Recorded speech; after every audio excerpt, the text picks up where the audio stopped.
Isa 在香港出生，10多年后来加拿大读中学，在电视台当主播，然后参选。尽管挺着她的肚子，却丝毫没有影响她胜出。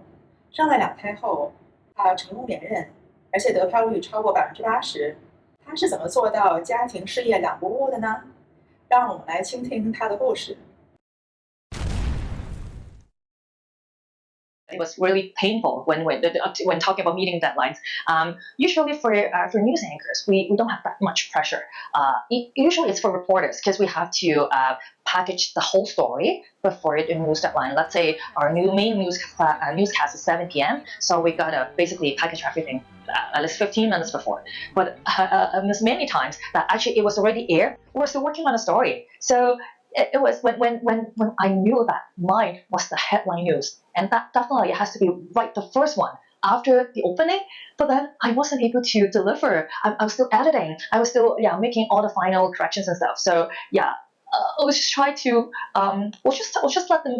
I can't push myself, right? And basically the editor, just let the editor in chief know about it, or just let others go first. And whenever I'm ready, I would rather be safe, be everything good than too rushed, right? So I just want to make sure everything's good. So after I'm not on the headline, maybe I'll just move to the second, move to the third. After I'm ready, I'll just rush back in. But I just feel that way more safer. Of course, it's a really, really tense moment at that time. Everyone was relying on my story. But then it was like, even though I got help, I got editing help, I got a lot of different help, translation, subtitles, a lot of help to package a story. But somehow, it's like, if you're not able to meet the deadline, you won't be able to get it no matter what. So I just okay, stay calm.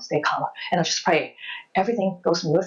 I would rather putting it on air, the third or the fourth story, rather than making mistakes. Yes, and then I have to redo it again. It was a really even more painful experience. Yeah, I did that before as well. So yeah.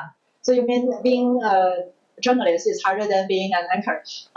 It's a different challenge. Anchor, my focus is definitely on camera. I make sure I won't read anything wrong. Of course, there are also challenging times about last minute changes, especially when there's disasters, natural hazards happening, and the casualties, the numbers are actually changing every time, every second. So by the time I was about to report the news, and new numbers are coming in, and obviously, we were relying on the auto cue, right? They were not able to reflect it a tiny. So it was people were just writing it by hand, and then they slip the sheet over to me, and then I was just read from what's on my table instead of the auto cue on camera. So these are the really it was really tense. It was really under pressure. But after that, when I look back, it's like, okay, what an experience.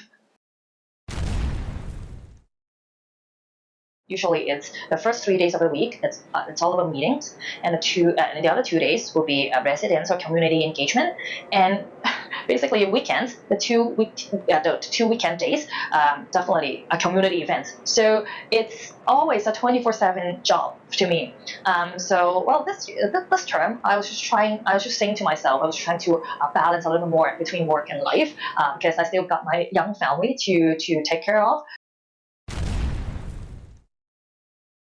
I started to do my first food drive back in 2021 during the pandemic because, during that time, we all know food crisis and people were so reluctant to get resources. I raised over $100,000 for 3 different food banks: the Markham Food Bank, the York Region Food Bank, and also the 105 Gibson Food Bank, just to tackle that food crisis, food problems.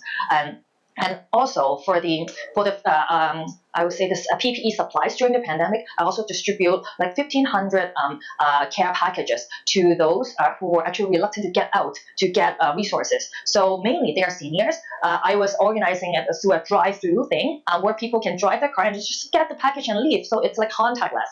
And for many other seniors, they are not able to get out. I would just deliver these packages to them door to door. So in my area. So I just want to make sure seniors, they have enough resources, they have enough PPEs during that difficult times.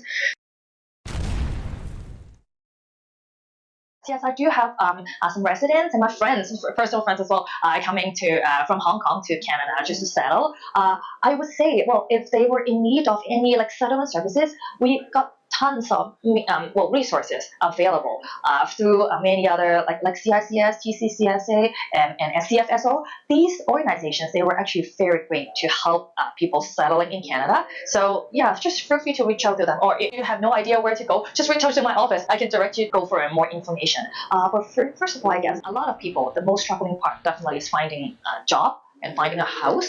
I believe we have enough services to support, and I know that there are a bunch of different community groups like they are targeting to support Hong Kong people coming from Hong Kong to in terms of like getting adapted into the culture here. So like 105 Gibson Center, they have been doing a lot for different ethnic groups, especially to Hong Kong people. So yeah, in the language, right? We got so many very dedicated community service associations. We got a lot of nonprofits, NGOs. They are providing various community services to people, and they are actually getting different fundings from different levels of government.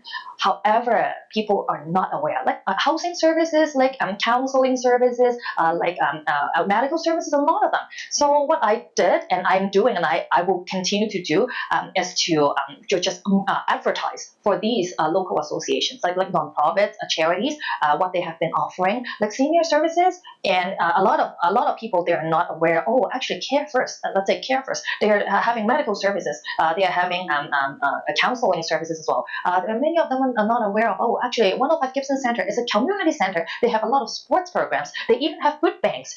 Welcome people to drop off food donations to the needy. So these type of things, I would actually do my best to market it out for them, just to let the wider public know. And in case if anyone will need any service, they can just go directly to those and to use those services.